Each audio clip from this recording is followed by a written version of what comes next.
général plutôt que les intérêts particuliers, et en tout cas dédiés à travailler dans un territoire donné pour permettre à des activités créatrices d'emploi et de richesse, pas uniquement financière, de se faire. Donc Ethica a aussi la particularité d'être la seule association non belge, membre fondateur de New Bank. Donc, ça peut paraître surprenant, mais on a décidé de soutenir cette initiative qui pour l'instant est une coopérative et qui a pour objet donc la création d'une banque, mais dire qu'ici présent l'expliquera mieux que moi. Nous avons décidé effectivement de soutenir cette future banque en Belgique parce que nous pensons effectivement que ça fait partie des solutions tout à fait concrètes et réelles à apporter au désarroi qui ont suivi, on va dire, la catastrophe de 2008 et dont nous payons encore aujourd'hui les conséquences. Donc avant de passer la parole à Dirk, je vais d'abord la donner brièvement à Diego Lopiccolo, le maître des lieux de l'association Altrimenti, qui souhaitait ajouter quelques mots. Très simplement, je souhaite la bienvenue à M. Koekelberg pour la présentation de cette nouvelle banque. La bienvenue aussi à Ethica et Attac pour leur effort pour développer de nouvelles idées. En effet, cette collaboration entre Altrimenti, Ethica et Attac a déjà donné lieu à 3 belles conférences sur la finance. Je souhaite que ces conférences, comme je pense, elles vont continuer. Cette collaboration va être dans le futur le plus fructueuse possible. Je dois dire que vous pouvez visionner toutes les conférences que nous faisons dans le site Altrimenti et dans YouTube. Et donc revoir un peu ce que nous avons fait jusqu'à maintenant. Je vous souhaite une bonne journée, une bonne écoute. Merci beaucoup.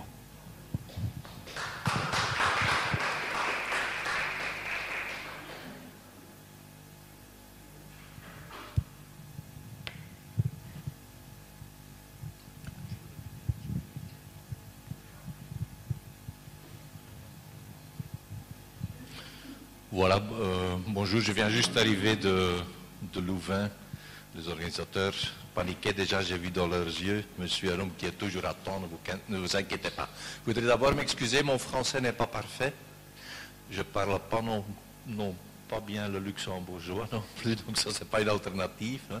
Je propose, si vous ne me comprenez pas dans ce que je dis, vous levez la main, vous posez la question, ça va? Il y a une possibilité d'avoir des questions-réponses après aussi. Hein. Donc seulement, je dirais, pour des questions que vous ne me comprenez pas, vous levez la main. Pour des interprétations, pour des discussions, je propose qu'on le fait après. On m'avait donné, je crois, 3 heures pour un exposé, mais je propose de le limiter à 1 heure, si vous êtes d'accord. Voilà. Je vais essayer de le faire. Hein. Qu'est-ce qu'on va faire aujourd'hui? Qui est qui? Une banque durable, pourquoi? Est-ce que c'est bel et bien nécessaire de créer une banque durable? Une banque durable pour quoi faire? Une banque durable pour une relation, pour quelle relation? Quelle autre relation avec le client coopérateur? Est-ce que ça sera la même chose que chez les autres? Est-ce que le chemin est dur? Est-ce que le chemin est sûr? Et après, les questions-réponses. D'abord, peut-être sur moi-même. Je suis banquier parce qu'il y a 25 ans, il n'y avait pas d'autre job sur le marché belge. Donc, je n'avais pas du tout envie d'aller travailler dans une banque, pour être honnête, mais bon, c'était le seul job que j'ai trouvé. Et j'ai travaillé entre-temps, j'ai commencé à la BACOP, les AP, l'assurance, connue à la province de Luxembourg dans tous les cas. Dexia Assurance, j'ai jamais travaillé dans Dexia Banque, Crédit Agricole, Synthea, Crélan. Et au Grand-Duché, j'ai travaillé dans la Banque universelle et commerciale de Luxembourg, qui a disparu entre-temps, qui est une filiale aujourd'hui de Fortis, si je me rappelle bien, et donc de BNPP, et Bacobank Luxembourg, mais qui a disparu entre-temps aussi. Je pense que je suis un peu spécialisé dans le produit financier et dans le secteur non marchand, mais je saute là-dessus. Voilà. Nubi, qui est Nubi pour ceux qui ne sont pas coopérateurs, peut-être? Est-ce qu'il y a beaucoup de gens qui ne sont pas coopérateurs? Je peux le demander ou... Oui, quand même quelques-unes, donc ça vaut la peine que je l'introduise. C'est une société coopérative européenne qui est située à Bruxelles, rue Botanique, qui est reconnu par le Conseil national de coopération comme une institution démocratique et qui est une société de services avec un capital souscrit aujourd'hui de 2,7 millions et dans le cadre duquel il y a déjà quasi 48 000 coopérateurs qui ont mis du capital. Donc des gens qui ont, pas seulement des gens qui sont derrière, puis qui ont mis du capital. Il y a 129 ONG, donc des organisations non gouvernementales, des ASBL, des fondations qui sont derrière et qui représentent aujourd'hui plus de 4 millions de Belges. Donc 4 millions de Belges payent des cotisations annuellement à ces ASBL comme membres et à côté de ça, ils ont naturellement aussi par exemple des donateurs et des volontaires. Nous avons aujourd'hui un investisseur professionnel qui va signer ce lundi. Il n'est pas très loin d'ailleurs du Grand-Duché. Le but est arrivé à 60 millions d'euros de capital, donc on est encore très loin, comme vous le constatez. 20 millions chez les professionnels et 40 millions chez les membres A et B, donc chez les particuliers et chez les ONG. On veut se lancer dans le domaine des services financiers durables et éthiques en se créant et en se transformant en banque de détail. Donc on n'est pas encore une banque, soyons clairs là-dessus. Servant la clientèle retail, donc vous quoi comme individu, les PME, le non-marchand, le public et le corporate, mais avec un chiffre d'affaires limité à 24 millions d'euros par an pour les corporates. Et on veut se mettre dans l'économie réelle locale, la Belgique et le Grand-Duché après. Pourquoi une banque durable? On peut se poser la question, est-ce que c'est bel et bien nécessaire? Eh bien, j'en suis convaincu parce que le système bancaire et financier, je dirais d'abord, n'est plus tellement stable et d'ailleurs ne l'a jamais été. Je suis dans le secteur bancaire depuis que j'ai cherché un job et je n'ai connu que crise après crise après crise. Je n'étais pas, donc j'étais dans les crédits syndiqués internationaux quand les pays sud-américains sont tombés l'une après l'autre, je n'étais pas dans les dégâts. Quand les nouvelles technologies ont explosé, je n'étais pas là-dedans non plus. J'ai été demandé de quitter Dexia Group parce que je n'étais pas d'accord avec leur politique. Et comme j'avais prédit, 5 ans plus tard, ils sont tombés sur leur agressivité de politique pure profit. Profit, je dois dire, j'étais quelque part content que j'avais raison, mais c'était quand même à un autre prix, quoi. De deux, vous le savez, tous les Luxembourgeois, tous les Belges, tous les Français, ils sont devenus garants pour le système bancaire. S'il y a une banque qui tombe, en principe, les États vont les sauver. Et s'ils ne les sauvent pas, les États doivent garantir les dépôts. Et si l'État n'a pas assez d'argent, qu'est-ce qu'elle va faire? Elle va augmenter les taxes. Ou, vous avez dit, oui, mais moi je ne suis pas très riche, donc ce n'est pas grave. Ben, pour ceux qui ne sont pas riches, elle peut diminuer, pour ceux qui n'ont pas d'emploi, les allocations de chômage, les allocations d'indemnité pour les malades et tout le bazar. C'est ce qui s'est fait d'ailleurs actuellement, partiellement en Belgique, déjà, avant qu'il y en a une nouvelle qui est tombée. Les produits durables, on pourrait dire, oui, mais il y a quand même déjà des produits durables dans le monde entier. Donc, est-ce que c'est nécessaire qu'une banque fasse se spécialiser là-dedans? Aujourd'hui, dans le sens large, on peut dire que 22% des placements dans le monde entier, c'est un beau montant, sont en effet durables, mais dans le sens très large. 2 tiers ne concernent que la première génération de produits durables. Qu'est-ce que cela veut dire? Ils n'investissent pas dans l'un ou l'autre élément du monde, comme par exemple l'armement. Une grosse partie de ces exclusions sont d'ailleurs légales, ça veut dire que c'est interdit d'y investir. En Belgique, par exemple, tous les fonds d'investissement, ils ont une interdiction d'investir dans certains types d'armement. Donc si on considère tout ça avec, naturellement, la définition devient très large. Dans les définitions un peu plus petites, donc et plus durables, plus éthiques, on constate qu'en Belgique, il n'y a que 9%. Avant, c'était 11%, donc c'est à la baisse des fonds placés dans des fonds qui sont durablement gérés aujourd'hui. Et en Europe, ce n'est que 1,8%. C'est quand même drôle. Crise après crise après crise après crise, il n'y a qu'un petit montant, un petit pourcentage qui est en fait placé dans des formules plutôt éthiques ou durables. La situation belge des banques et des assureurs n'est pas tout brillant non plus. Comme à l'introduction on a dit, 80% du volume bancaire est tombé en 2007-2008. Il n'y avait que 4 banques, mais ils représentaient 80% du volume bancaire. Donc en fait le secteur bancaire est tombé en Belgique. Hein, point.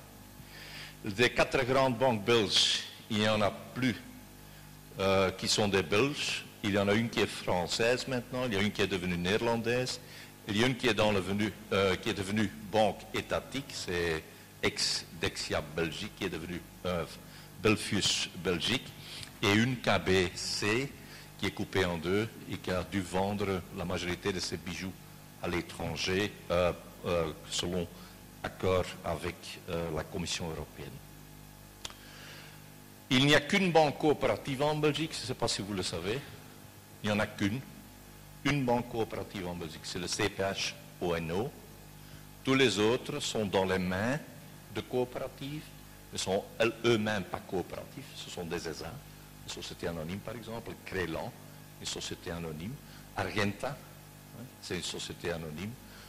Donc il n'y a aucune banque sauf CPH qui est vraiment coopérative. Et encore, c'est CPH, le principe, un associé, une voix n'est pas d'application. Donc la démocratie n'est pas directement imputée non plus là dans les statuts. La confiance mesurée en Belgique dans les banques et les banquiers est en baisse systématique depuis 6 ans. Donc ça ne se reconstitue pas vraiment. Les taux bas dans le marché, vous le savez, l'épargne ne rapporte plus rien, donne des marges basses et ça donne des problèmes de survécu pour les banquiers et pour les assureurs. J'ai discuté avec un assureur pour investir dans nos billes récemment et son directeur financier m'a dit, mais monsieur Kuckelberg, c'est pas moi qui l'a dit, hein. Monsieur Kuckelberg, dans 2-3 ans, tous les assureurs belges sont au bord de la faillite si les taux continuent comme ils sont aujourd'hui. Vous le savez, ils garantissent un certain rendement sur les branches 21, rendement qu'ils ne savent plus avoir dans les marchés aujourd'hui eux-mêmes. Les exigences de capital, de liquidité et de réglementation, entre autres relatives à la compliance, ils absorbent les tampons qu'il avait dans le temps. Les coûts généraux sont très élevés chez les banques, même les banques qui se disent coopératives. Il y a des banques en Belgique qui sont à 75% coût sur revenu. Donc sur 100% de revenus, ils ont 75% de coûts. Et la différenciation des banques, en fait, est très minime. Je ne sais pas honnêtement ce qu'il y a la différence encore, moi, entre Belfius, KBC, BNPP, ING en Belgique. Je ne la vois pas. On pourrait même se poser la question sur les autres banques. Donc la différence n'est pas très grande, malgré que les appréciations des clients sont encore différentes selon les enquêtes. 80% du volume bancaire est coté en bourse. Et donc le lien entre l'actionnaire et la banque est très lointain.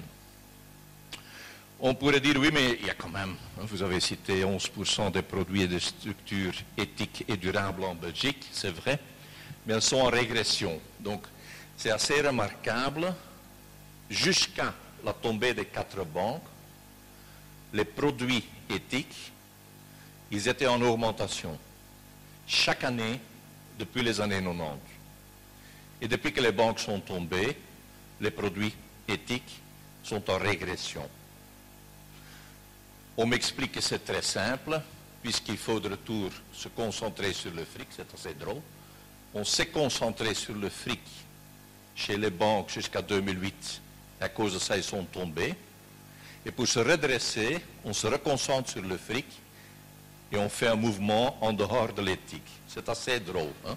Donc on prend de retour les vieilles méthodes, les vieux buts pour se sauver. Alors je pense que c'est probablement plutôt l'inverse. Je ne vais pas vous citer tous les points, mais par exemple, le volume donc en milliards d'euros gérés dans des fonds éthiques a diminué, c'est nouveau, ça ne s'est jamais produit depuis 1996.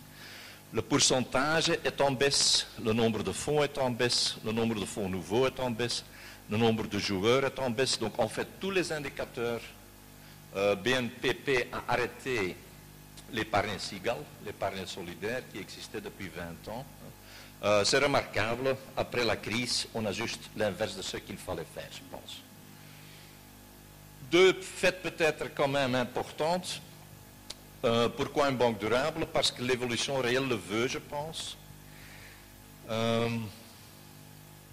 Il y a deux évolutions dans le monde qui sont très inquiétantes. On est en train de devenir les États-Unis aussi en Europe. Le deuxième, c'est parallèle à la croissance économique des dernières décades, on constate que l'inégalité en Europe est en train de monter. Il y a de plus en plus de pauvres. Donc en Belgique, c'était très fier, il y a, je crois, 10 ans, quand le gouvernement belge a dit on veut diminuer le nombre de pauvres de X vers 1. Ben, depuis lors, le nombre de pauvres a doublé. A doublé. Il y a, je crois, 450 000 enfants en Belgique qui vivent dans des conditions de pauvreté, selon les normes européennes. Donc, il n'y a rien de subjectif à ça, quoi. Le monde souffre aussi en géographie, je ne dois pas vous en parler trop longtemps. Le climat, les maladies graves, regardez l'Ebola aujourd'hui, la menace est là, réellement. Donc il y a quand même pas mal de problèmes, je dirais, qui ont à voir avec la population et l'environnement dans lequel nous vivons. De deux, World Value Surveys, qu'est-ce qu'il montre? Dans tous les pays, quasi sans exception dans le monde, c'est pas moi qui le dis, c'est un groupe de scientifiques qui le dit, il y a une évolution au niveau sociétal vers moins de direction et au niveau individuel, il y a une évolution des gens de pouvoir avoir un peu plus de liberté et d'avoir plus de prise sur ce qui se passe dans la société. Dans ce cadre-là, je pense une banque éthique à sa place. L'évolution des forces le veut, il n'y a que 3 facteurs selon les scientifiques, c'est de retour pas moi qui le dis, mais selon les scientifiques, il n'y a que 3 facteurs qui sont vraiment importants pour changer le monde. Ce sont les ONG. Je constate depuis, j'ai 57 ans je crois, je constate que depuis que je suis jeune, quasi toutes les grandes prédictions des ONG se sont avérées après comme une vérité. Il faut réfléchir là-dessus et faire le lien quand vous entendez une grosse ONG internationale prédire quelque chose de nouveau, préparez-vous. Je n'en ai pas trouvé, moi, des fausses. De temps en temps, je se trompe sur le temps avec lequel ça va se réaliser.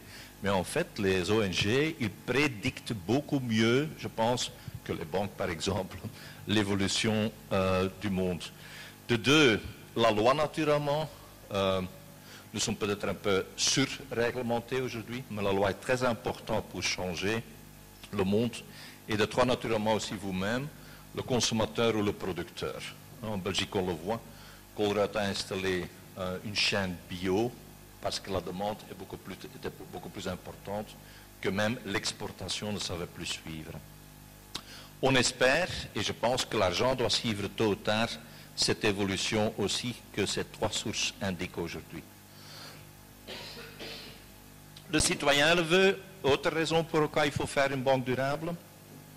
Dans diverses enquêtes d'universités belges est sorti, c'est pas moi qui les ai fait, donc ce sont les universités qui nous ont rapporté ça, qu'une bonne partie des citoyens veut soit une banque éthique, soit une banque plus transparente, une banque avec moins de risques, ou concrètement une nouvelle banque coopérative dans laquelle ils ont vraiment quelque chose à dire à l'Assemblée générale. Ces chiffres, ils varient entre 15 jusqu'à 33% de la population belge. La population belge, c'est 11 millions, 13% c'est plus qu'1 million, 33% de la population, c'est 3-4 millions de gens qui veulent un autre joueur. Il est clair que l'offre actuelle ne suffit pas. Les ONG le veulent. Une autre raison pour le faire, comme je vous ai dit, nous avons quasi 130 ONG actuellement dans notre actionnariat.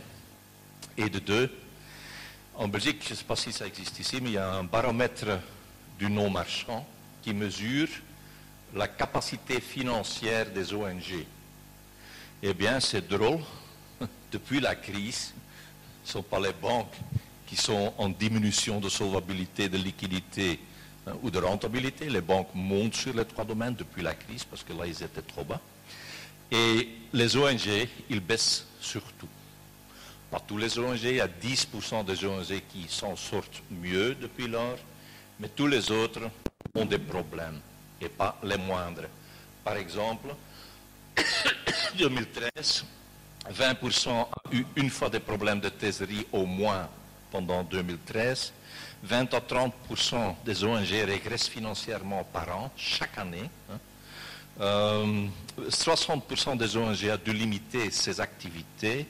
50% dû prendre des mesures correctrices au niveau du son personnel, donc a dû virer des gens, n'a plus prolongé des gens, a dû arrêter des engagements qu'ils avaient prévus.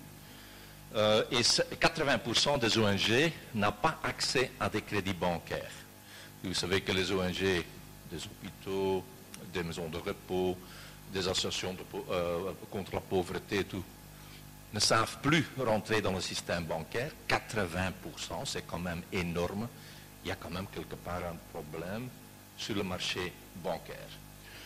Il y a encore d'autres indicateurs, mais je les saute, parce qu'autrement je vais arriver à 3 heures. Voilà. Ça, c'était quelques raisons pour lesquelles il faut faire une banque durable, parce qu'apparemment, l'offre actuelle n'est pas là.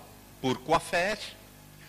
Eh bien, Nubi veut promouvoir, c'était la demande de ses actionnaires, l'épargne de l'économie réelle, donc investir l'épargne des gens dans l'économie réelle, veut créer des produits de placement éthique à haute définition.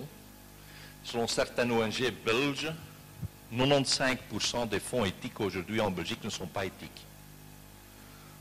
C'est ça que cela veut dire, à haute définition, rehausser la définition. Les produits d'assurance éthique à haute définition, des produits de paiement à haute définition, c'est possible. Par exemple, si vous voyez ce qu'aujourd'hui, je peux, moi, téléphoner la nuit avec n'importe qui, je peux vidéoconférencer avec n'importe qui dans le monde entier, je peux parler avec 5-6 gens au même moment dans le monde entier, mais ce que je ne peux pas faire, c'est envoyer de l'argent, bon marché, ma copine est africaine, c'est très difficile d'envoyer de l'argent, bon marché de chez moi vers Zaïre, par exemple. Beaucoup de gens en Europe, ils payent pour ça 8, 10, 15 euros chaque fois pour l'envoyer. Il y a des solutions technologiques pour ça, pour le faire beaucoup moins cher. Il faut juste se poser la question. Et pourquoi ça ne se fait pas alors? Parce que probablement ça rapporte de trop aujourd'hui. Donc des produits de paiement éthiques à haute définition, des crédits à l'économie réelle, je vous en ai parlé, des problèmes des ASBL par exemple, aussi des hôpitaux. Par exemple, en Belgique, beaucoup de banques belges ne veulent plus faire des crédits au-delà de 8 ans. Ils trouvent que ça pèse trop sur les fonds propres, donc ils ne le font plus. Ce n'est pas évident si vous devrez investir 230 millions dans une nouvelle aile, par exemple, de votre hôpital. Et un discours alternatif, je vais revenir là-dessus. Ce qu'on ne va pas faire, c'est, ça va de soi, du trading, de l'international, hors la Belgique et Luxembourg, et des domaines rouges, donc des domaines qui sont exclus, comme par exemple l'allemand, mais j'en parle après. Pourquoi faire? On va appliquer 12 valeurs. Sur chaque valeur, je peux parler 2 heures si vous voulez, donc ça c'est pour les questions, si vous voulez risquer là-dedans. Par exemple, la sobriété, dans la majorité des banques, la disproportion entre le salaire le plus bas et le salaire le plus élevé, c'est entre 55 et 300. Donc le PDG gagne en moyenne 100 fois plus que l'employé le plus bas. Chez nous, c'est 5. C'est très bas. Dans la presse belge, on a publié que c'était trop bas. C'est pas. Il n'y a pas de voiture de société chez nous, par exemple. Je suis venu avec ma voiture privée. Bon, je peux introduire mes kilomètres. J'aurais pu venir avec le train aussi, naturellement. Mais donc, il n'y a pas de voiture chez nous aujourd'hui. Pour les vendeurs, dans le futur, il y en aura, mais pour la direction, pas. Une banque du type web-based, les autres banques ont des coûts très importante. Pour une nouvelle banque, ce n'est pas facile de s'installer, donc le marché est difficile. Donc on a choisi d'abord pour une banque web-based, ça veut dire on va servir des produits simples, dépôt, vente de fonds via un website. Il va de soi que pour les crédits d'habitation, ça c'est trop complexe pour le faire. On va le faire avec une forme décentralisée, probablement avec des courtiers ou avec un réseau d'un assureur. Et pour les PME, les organisations publiques, les ONG, il y aura naturellement des chargés de relations qui vont aller sur place. Pour compenser le manque d'agences, on est en train d'installer un mouvement coopératif avec un website sociétal. Il faut aller sur notre website, je l'ai montré, il sera publié sur votre website, je pense. Et donc, on travaille aussi avec des ambassadeurs qui sont nos pieds locaux pour donner des informations sur le mouvement et pour organiser des choses locaux, comme par exemple ici. Aujourd'hui, ça pourrait rentrer là-dedans sans problème. Qu'est-ce qu'on projette après 6 ans avec un capital de départ de 60, pas mais millions d'euros, un rendement sur les fonds propres après 6 ans, pour le futur de 9%, rapport coût-revenu 50%, chez beaucoup de banques belges c'est 75% aujourd'hui, une solvabilité de plus de 15%, c'est largement au-dessus des normes européennes, une liquidité de 25%, cela veut dire que dans l'actif, donc vous avez votre épargne au passif, dans l'actif, la banque va garder 25% de l'argent disponible à court terme dans les 24 heures. Si jamais il y a un problème, le trio de secours est à 33 aujourd'hui, donc 25% est déjà un beau buffer de liquidité pour si jamais il y a un problème. C'est pour cela que donc les crédits sur l'actif ne vont représenter que 75%. C'est par mesure de prudence. Un autre lien, une autre relation avec client coopérateur, oui, d'abord à l'Assemblée générale. Vous pouvez rentrer aisément dans notre capital, je pense, sauf pour des gens vraiment pauvres, pour lesquels 20 € est de trop, je pense, mais pour des gens, je dirais, normaux, 20 € pour entrer dans le capital d'une banque coopérative n'est pas beaucoup. Le maximum autorisé aujourd'hui pour des particuliers est 120 € d'ailleurs. C'est pour vous limiter parce que nous sommes une société à capital à risque aujourd'hui. On n'est pas encore une banque, donc c'est du capital à risque, c'est une action. On le limite à 120 € aujourd'hui par personne. Il y a une assistance réelle à l'Assemblée générale. Le président de Crélan m'a un jour dit « Je regrette que chez nous, à l'Assemblée générale, il n'y a personne qui vient. » Eh bien, chez nous, il y a chaque fois 800 à 900 personnes inscrites. Il y en a quelques-unes qui ne viennent pas, ça c'est souvent comme ça. C'est peut-être ici aussi qu'il y en a quelques-unes qui ne sont pas venues. Mais donc il y a quand même des centaines de gens.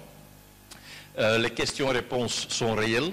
Il y a une obligation aussi de répondre sur les questions dans les X jours, ce qu'on fait, de publier les réponses sur le website. Il y a un droit de vote réel. Par exemple, dans le groupe coopératif belge, sauf CPH, il n'y a pas de droit de vote. Si vous êtes coopérant en Belgique dans une banque belge, vous êtes coopérant dans la coopérative derrière la banque et vous n'avez aucun droit de vote dans la banque. Donc c'est la démocratie indirecte et c'est fait justement pour éviter que vous avez quelque chose à dire dans la banque. Le banquier qui dit que ce n'est pas le cas, qu'il n'a pas fait ça comme ça, il doit changer alors la structure. Et comme ça c'est simple, les coopérateurs ont quelque chose à dire. Il y a un droit de vote égal, c'est un point difficile pour les investisseurs professionnels d'ailleurs. Donc vous mettez 1 million d'euros, vous avez une voix. Vous mettez 20 €, vous avez une voix. C'est ça qu'on appelle droit égal de vote. Il y a un droit de veto collectif. Si 80% des ONG ou 80% des particuliers ou 80% des investisseurs professionnels disent non à un changement de statut, un des trois suffit, les statuts ne peuvent pas être changés. Et ça veut dire en fait que les ONG ont un droit de veto s'ils s'entendent entre eux pour changer les statuts. C'est important parce que dans les statuts EMIC, on est une société coopérative qui a une vote par personne, qu'on va aller pour l'économie réelle, qu'on a 12 valeurs, etc. Et donc tout ça, normalement, on ne peut pas y toucher. Il y a un organe de responsabilité sociétale qui est en train d'être installé entre maintenant et janvier. Il est au-dessus du conseil d'administration. Donc le conseil est surveillé, la direction est surveillée au nom de l'Assemblée générale par un conseil sociétal. Entre autres, ce conseil sociétal, il peut demander des audits sociétaux. C'est-à-dire, la direction ne peut pas investir dans l'armement, par exemple, elle peut demander de contrôler 10 points, 15 points, 20 points, et la direction devrait alors s'expliquer pourquoi peut-être elle s'est trompée dans l'une ou l'autre chose, et être mis à la porte peut-être aussi après. A raison. La banque appartient donc aux coopérateurs et pas l'inverse. J'ai une fois entendu dire, je ne vais pas dire de quelle banque, j'étais en visite chez une banque pour me montrer leur informatique, et je demandais à l'agent, est-ce que ça va bien dans l'agence? Vous savez ce qu'il m'a répondu? Ben, s'il n'y avait pas les clients, M. Kuckelberg, on pourrait s'organiser pour travailler, mais avec les clients, c'est quand même dur. Il n'avait pas compris qu'il était là pour les clients, je pense. Bon, autre relation avec les clients coopérateurs, je vous en ai parlé de l'Assemblée générale. Ici, je parle de la relation continue en tant qu'actionnaire hors l'Assemblée générale. On est en train de monter, donc les coopérateurs qui sont dans la salle, ils vont le voir prochainement, je ne pense pas que c'est déjà sorti, une action qu'on appelle l'action rouge, orange, verte. On a divisé tous les problèmes du monde dans quelques dizaines de grands problèmes. Tous ces problèmes, on les a sous-divisés dans d'autres problèmes, ou donc des défis. Et on va vous poser la question, qu'est-ce que vous en trouvez? Est-ce que votre argent d'épargne peut être utilisé pour résoudre ces problèmes-là? À première vue, vous dites oui, on verra. Ben, je vous donne l'exemple, par exemple. Je crois que la première question, c'est est-ce qu'on peut investir votre argent dans l'armement? Je pense que la majorité de la salle pense maintenant, ah non, ou oui, je ne sais pas.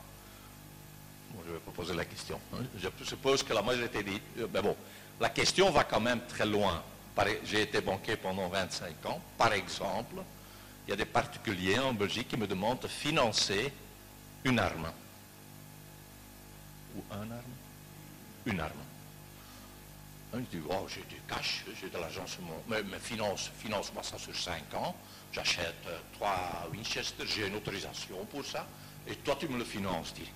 Bon, est-ce que vous êtes d'accord que j'utilise votre épargne pour financer 3 Winchester pour quelqu'un qui a une autorisation pour les avoir? Est-ce que vous êtes... Oui, mais on va vous poser la question après, hein, électroniquement, vous pouvez voter là-dessus.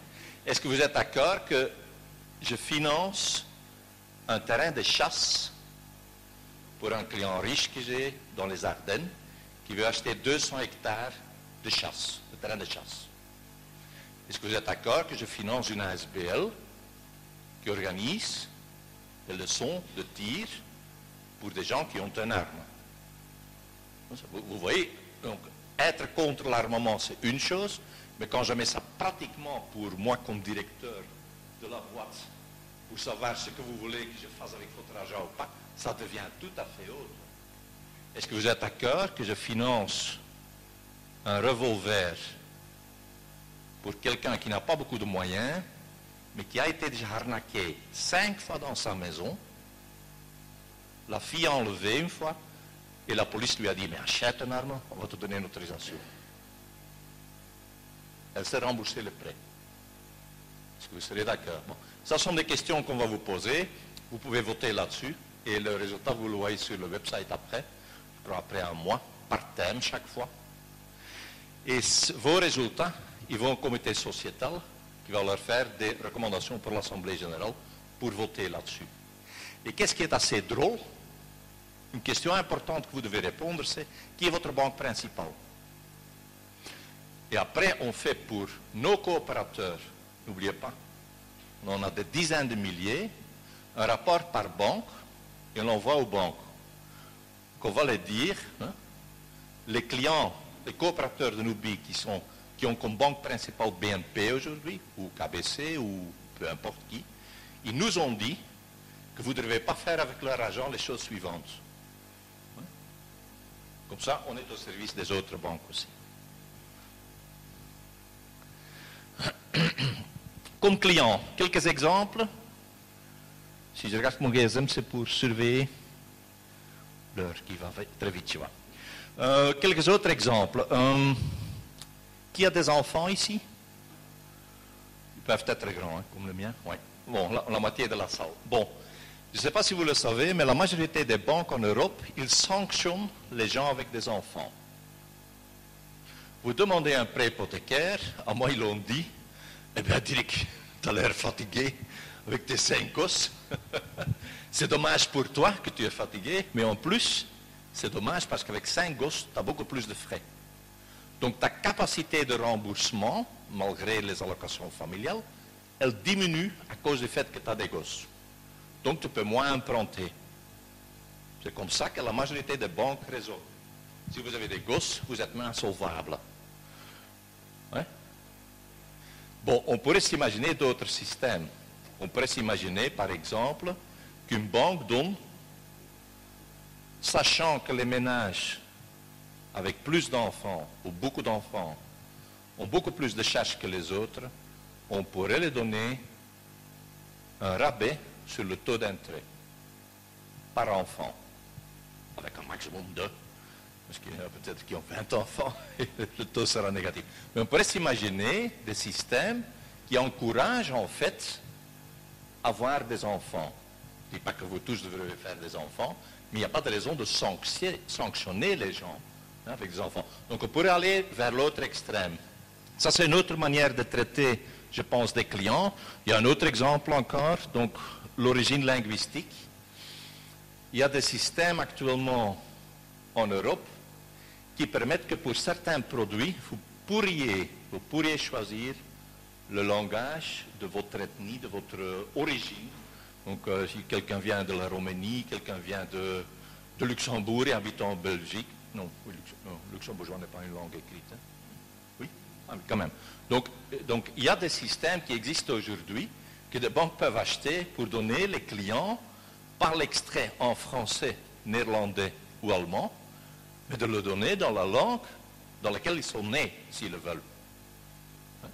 Aucune banque fait ça aujourd'hui en Belgique. Pourtant, ça existe, je suis tombé dessus. Et donc je trouve qu'on pourrait l'installer comme banque. Ça sera beaucoup plus proche auprès du client. Hein. Par exemple, des clients italiens ont des extraits en italien. C'est facile quand même pour eux, je pense. Oui, donc dernier point, respect pour la situation spécifique de formation et de développement. Pas tout le monde a fait université, heureusement, parce que c'était des universitaires qui ont fait tomber la banque. Mais il y a des gens qui sont plus doués et moins doués en argent.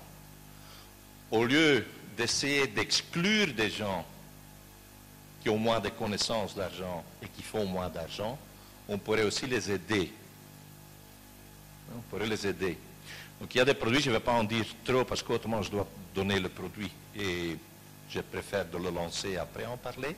Mais donc il y a des produits qui existent dans d'autres pays que le Luxembourg et la Belgique où on aide des clients à gérer leur argent dans le produit.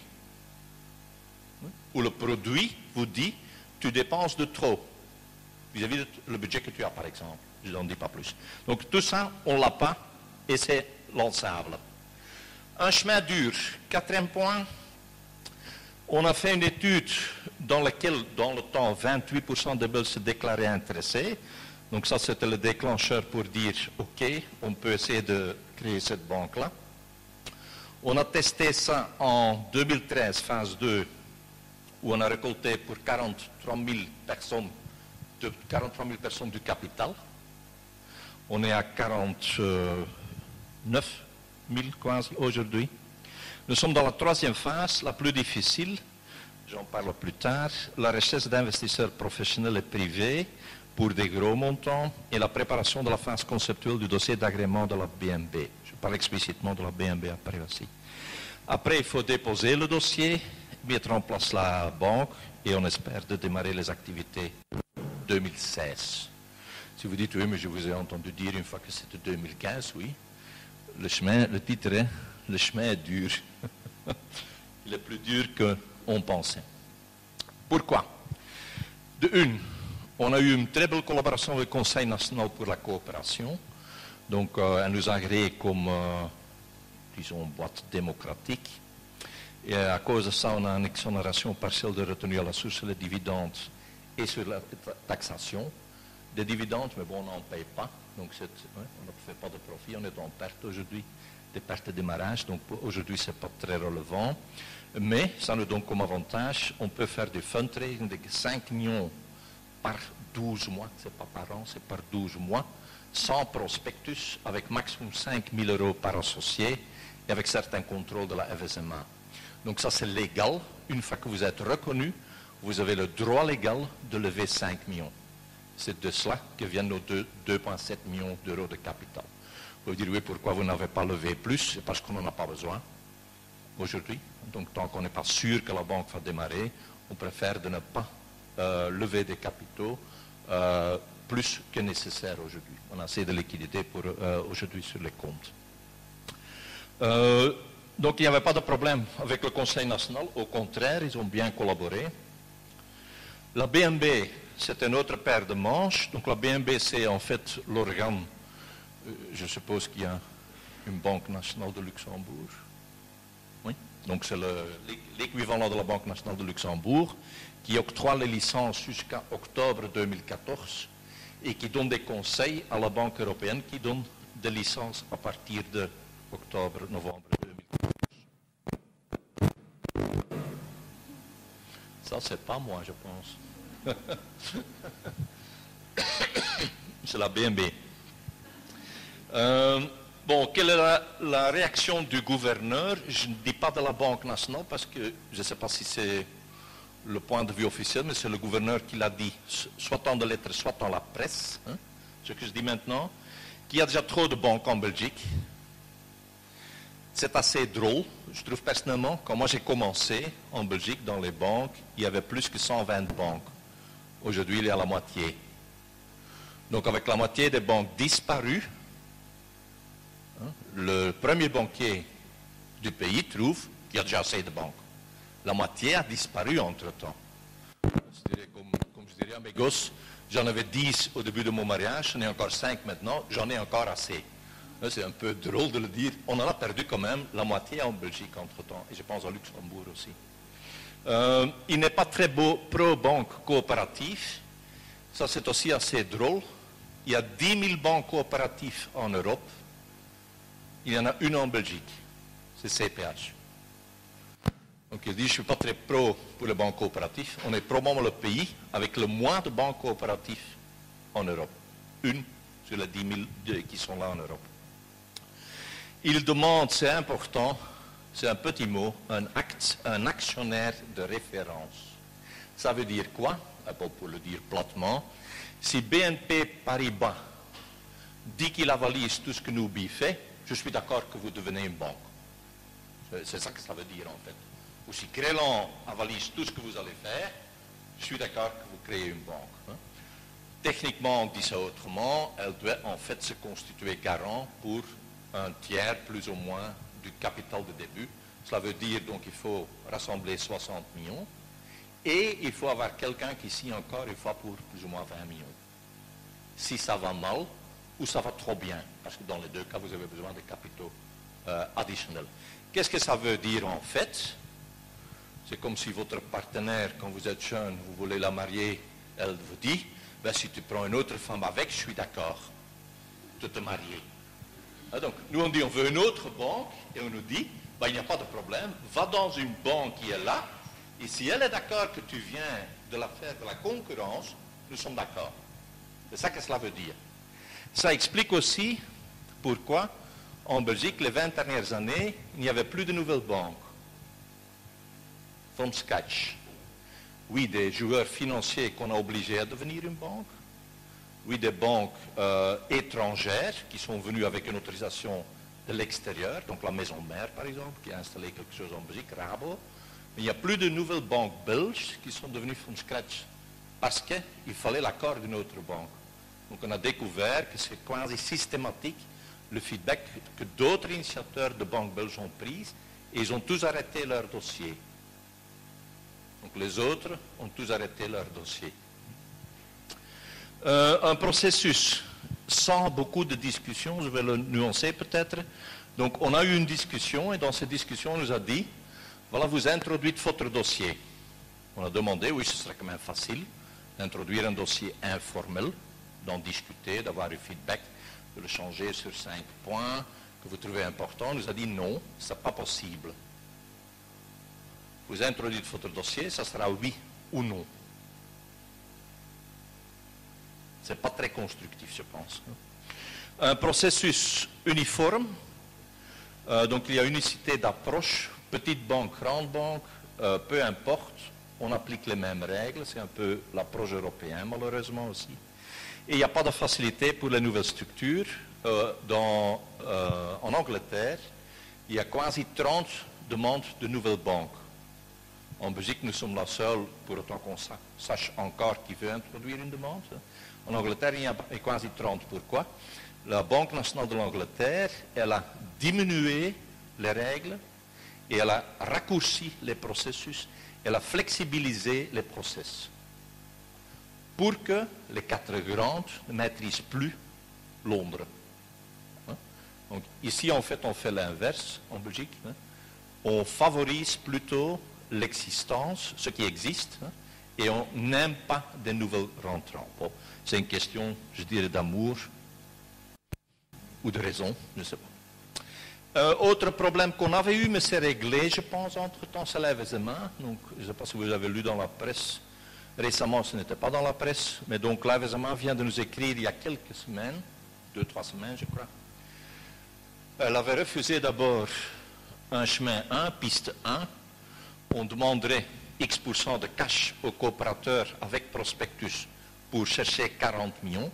Donc on demande 4 millions de cash. Et les autres 36 millions, c'était assujetti à une autorisation de la BNB.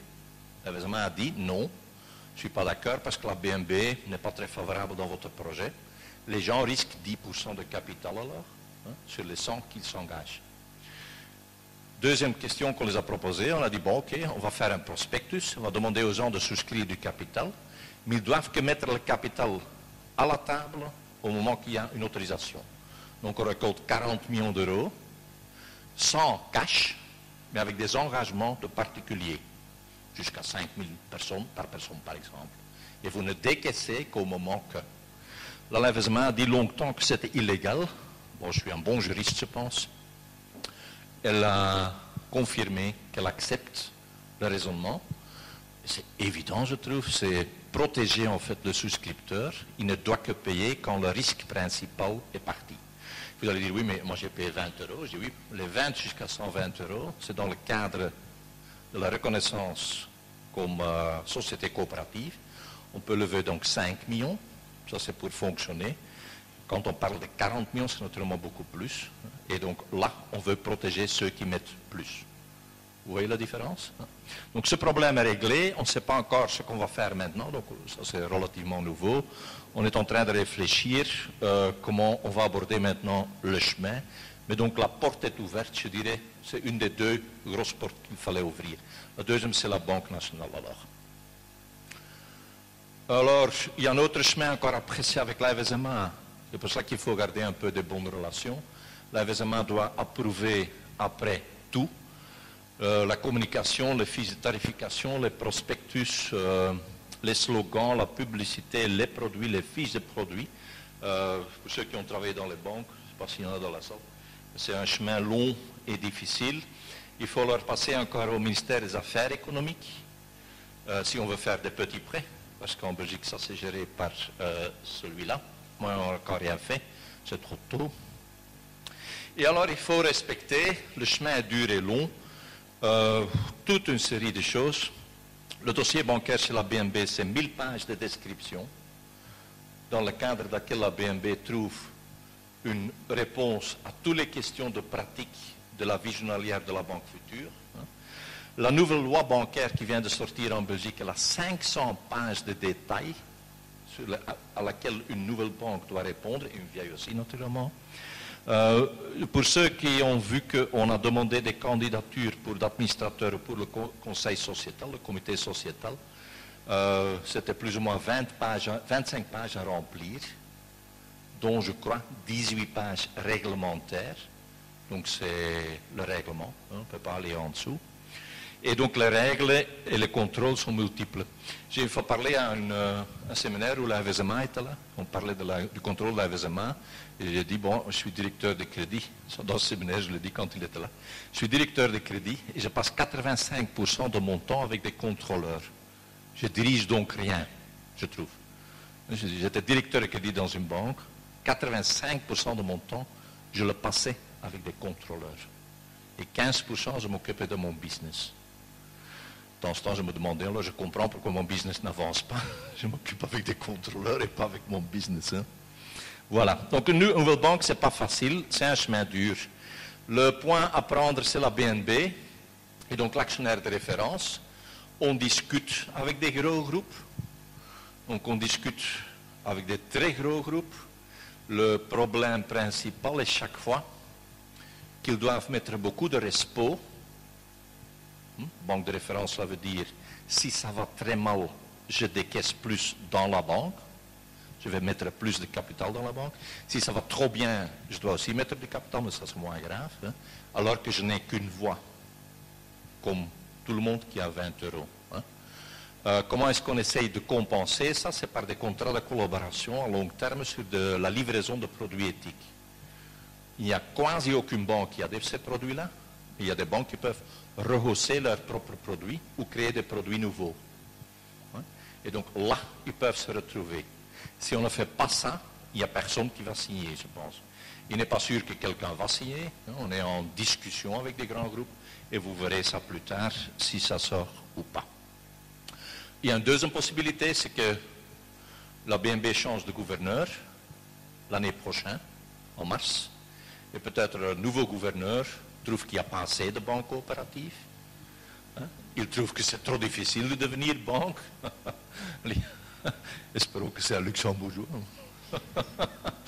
Voilà. Donc, est-ce qu'on va devenir une banque durable? Je n'ose pas dire oui là-dessus. Si vous investissez dans nous, c'est du capital à risque. Mais je ferai mon mieux. Oui. Donc, on a pris le premier cap de la FSMA maintenant. Bon, il faut encore introduire le dossier, mais on sait qu'on peut faire un dossier maintenant. Ça a coûté 150 000 euros. Hein, tout le chemin de la discussion. On a dû s'engager avec 3 bureaux d'avocats, dont les tops à Bruxelles, pour les convaincre de le faire, mais on a réussi. La FSMA est autant difficile, je pense, que la BNB, mais elle est derrière le dossier maintenant. Oui, ça je ne peux pas dire. Elle laisse le dossier venir, hein, donc c'est une nuance. Donc il faut juste en convaincre la BNB, et après il faut convaincre quelques banquiers pour venir encore, aussi. Bon, ça ne sera pas un problème, je pense, une fois. Donc on a assez de candidats de banques qui veulent venir chez nous. Voilà, je vous donne rendez-vous en 2015 de retour. Donc si on a notre autorisation, je viendrai certainement une fois parler. Voilà. Est-ce qu'il y a des questions?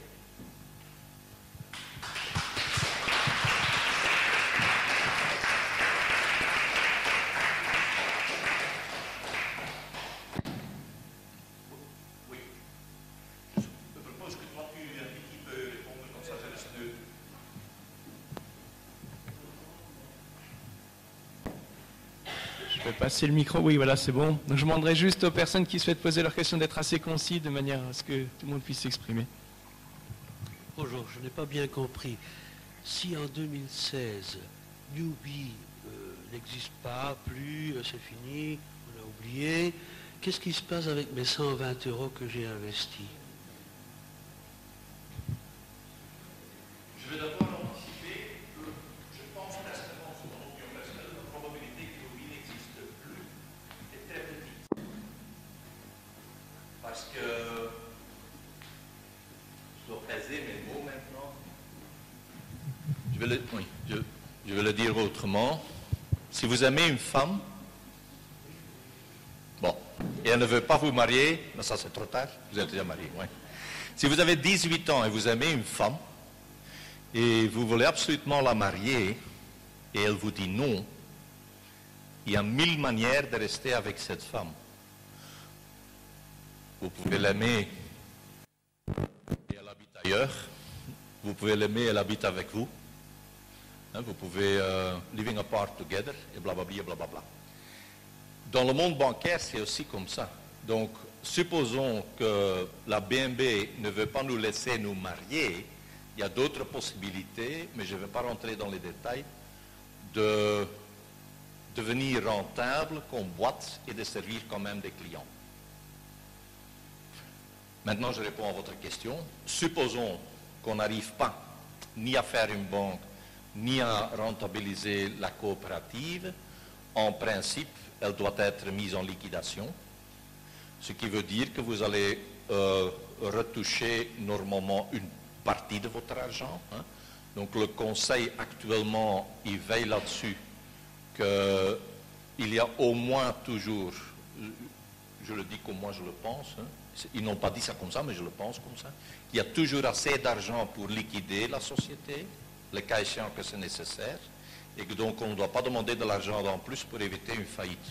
Donc il y a assez de liquidité à n'importe quel moment depuis que moi je suis là, dans tous les cas, avant je ne sais pas.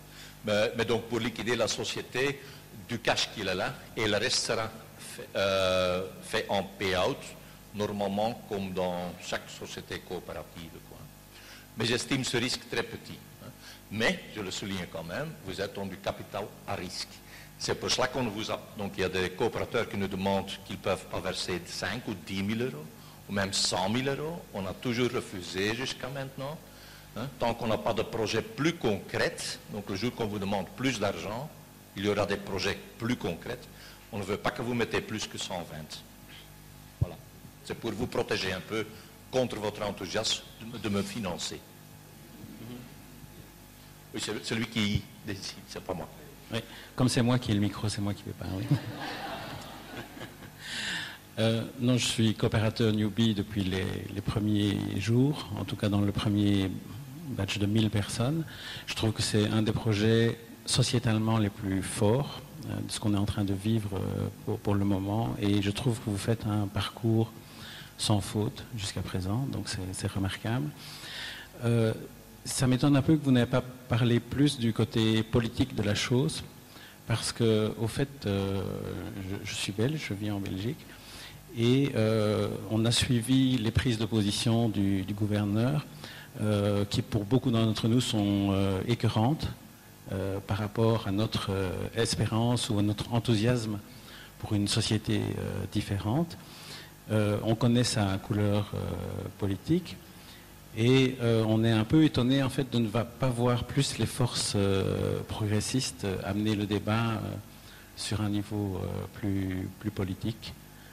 Et peut-être ce serait contre-productif, mais j'aimerais que vous puissiez vous exprimer sur ce sujet. Oui, sans problème. Puisque c'est enregistré, je n'en ai pas parlé.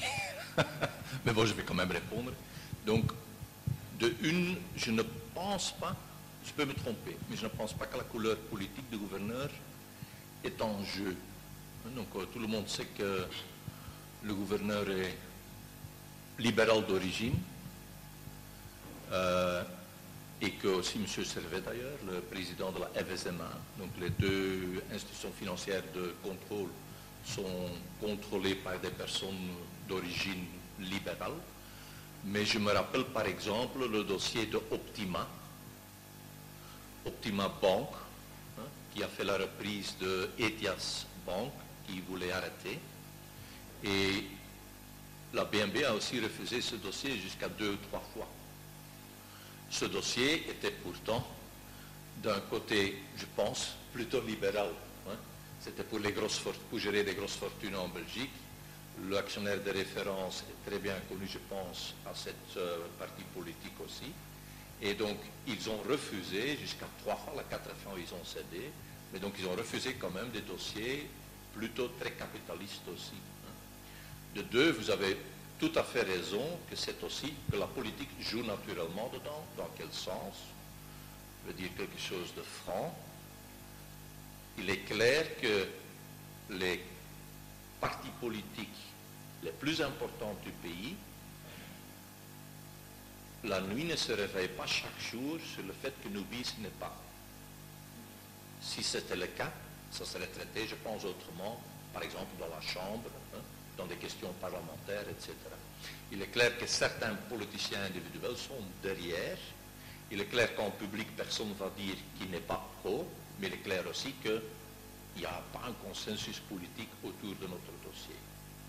Bon, n'oublie pas de trois, notre dossier est un dossier technique pour les technocrates comme la BNB et la FSMA, mais de l'autre côté, je suis d'accord avec vous, c'est un projet sociétal, d'avoir une nouvelle banque.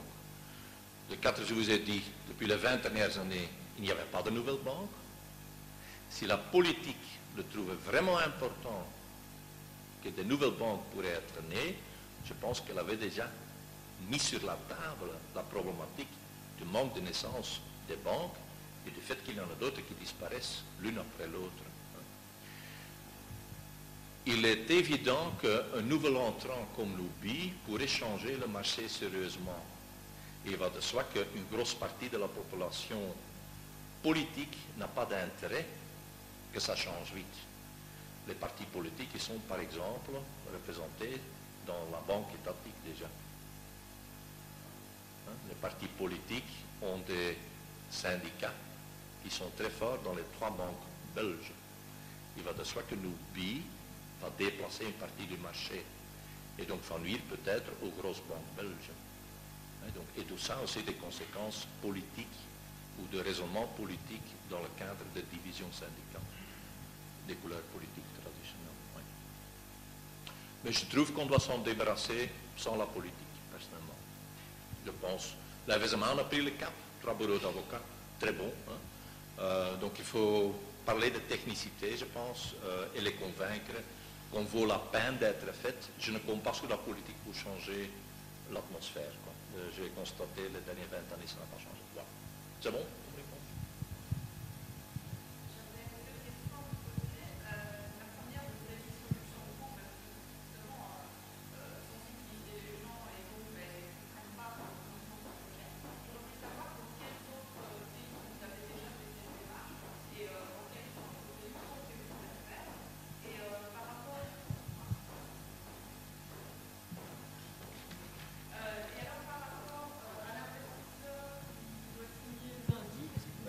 En dire un petit peu plus, s'il vous plaît. Par rapport à l'investisseur qui va signer lundi, vous nous en aviez glissé un mot au début de la conférence, est-ce qu'on pourrait avoir un peu plus d'informations sur cet investisseur? J'ai craint de non. Donc, j'ai essayé, j'ai perdu. Oui, non, c'est pas grave. Donc, il signe lundi, et jusqu'à lundi, on s'est promis de ne rien dire sur lui. Et lundi, on va lui poser la question si on peut lever qui il est. De 2, je n'ai pas cité le montant, je pense. Donc, c'est le montant minimum pour un investisseur, c'est 200 000 €. Et donc, de 3, comme je vous ai dit, je pense que je l'ai dit, les investisseurs professionnels, tous, ne décaissent que comme dans le prospectus les particuliers, c'est-à-dire au moment de l'autorisation de la BNB. Donc, ils s'engagent à verser 200 000 € le jour que la BNB donne une autorisation. Donc, on nous a demandé de ne pas dire qui il est, comme d'ailleurs, donc si vous posez les questions, je ne vais pas répondre non plus. Donc, il y a pas mal de gens qui ont déjà dit non aussi au dossier d'investissement. Je les ai tous promis au début de l'entretien qu'on ne va pas divulguer qu'ils ont dit non. Mais il est clair, puisqu'ils n'ont pas dit oui, et qu'on ne les publie pas un jour, qu'ils ont probablement dit non, parce qu'on a fait quand même la majorité des investisseurs avec de l'argent sur table aujourd'hui. Ça suffit comme... Non, même. Oui, je reviens là-dessus. Donc, je suis ici parce que Etica est une des initiateurs. On n'a pas l'intention d'aller dans d'autres pays parce qu'en fait, on ne voudrait que servir dans les premiers 10-15 ans que la Belgique et le Luxembourg. Donc on n'a pas de plan concret de servir des Néerlandais qui habitent aux Pays-Bas ou des Français qui habitent en France, mais on a quand même, je crois, 35 ou 38 nationalités d'actionnaires aujourd'hui.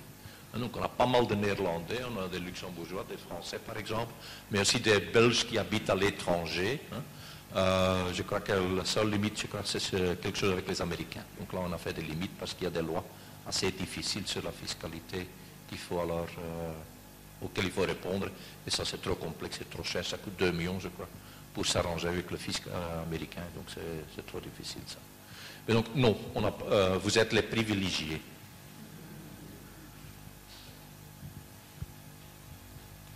J'ai une petite question sur la BNB. Est-ce que la BNB aurait vraiment le dernier mot sur l'affaire? C'est-à-dire, en cas de refus de la BNB, vous n'aurez pas la possibilité de faire appel auprès des instances européennes, par exemple, pour avoir l'autorisation? Oui, bonne question. Sur le slide que je montre ici de retour, j'étais peut-être pas assez clair. Donc la BNB n'octroie plus, depuis ce mois, les licences pour la Belgique. C'est la Banque européenne directement, mais le dossier doit passer par la BNB. Donc la BNB donne un avis. Et on nous dit que si l'avis est négatif, que c'est toujours suivi. Si l'avis est positif, ce n'est pas nécessairement suivi. Mais si c'est négatif, l'Europe ne va pas se mettre sa tête sur la table pour sauver un dossier belge derrière lequel la Banque nationale n'est pas. Et donc, très probablement, on ne va rien faire jusqu'au changement du siège du gouverneur en mars 2015. Peut-être le nouveau gouverneur, il a un autre point de vue, parce que, être preuve contre des banques coopératives, trouver qu'il y a assez de banques ou pas, mettre une exigence d'actionnaire de référence qui n'est pas dans la loi, donc c'est une exigence au-dessus de la loi. C'est une vision personnelle aussi, on estime. Dire je ne veux pas discuter de votre dossier, vous l'introduisez et je l'accepte ou je le refuse, point. Ce sont des points de vue plutôt, on pense, personnels. Et donc on verra si le prochain gouverneur a la même vision, quoi.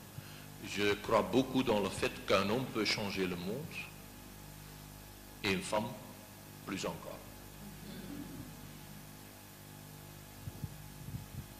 Oui, j'ai un commentaire et deux questions. Le commentaire, tout d'abord, je voulais vous dire merci pour votre exposé parce que c'était très différent de ce que les banquiers racontent en général quand ils présentent une banque ou les comptes annuels. Donc c'était rafraîchissant, je dirais. Les deux questions, je me suis un peu intéressé à des banques.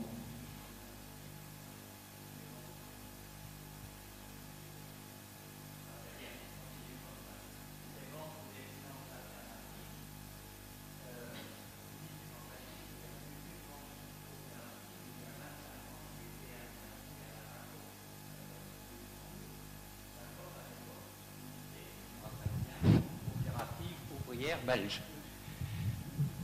Donc vous ne la citez pas parmi les banques coopératives, je voudrais demander pourquoi.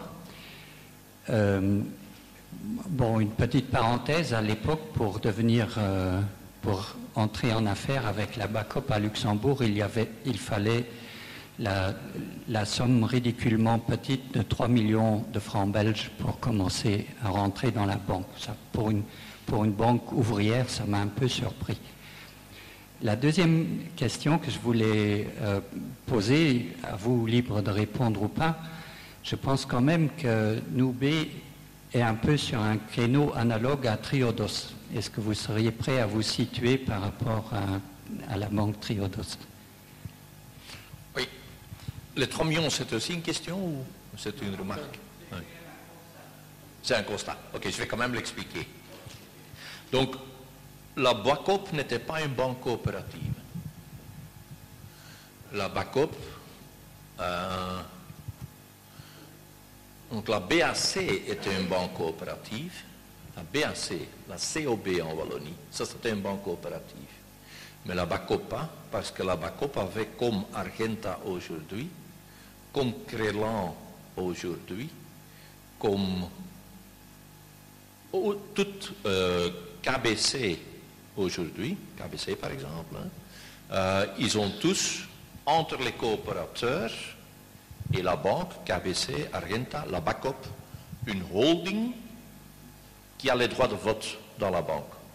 Et donc en fait les coopérateurs pouvaient venir à la coopération, mais sur la coopération n'étaient pas présentés les points de l'Assemblée générale de la banque, mais les points de l'Assemblée générale de la holding. Donc en fait les coopérateurs n'avaient rien à dire dans la banque. ni à la BACOP. La BACOP, je ne l'ai pas citée parce qu'elle n'existe plus. Vous savez que la BACOP, c'est aujourd'hui en fait Belfius Bank. C'est l'assemblée entre Crédit Communal d'antan belge et la BACOP belge.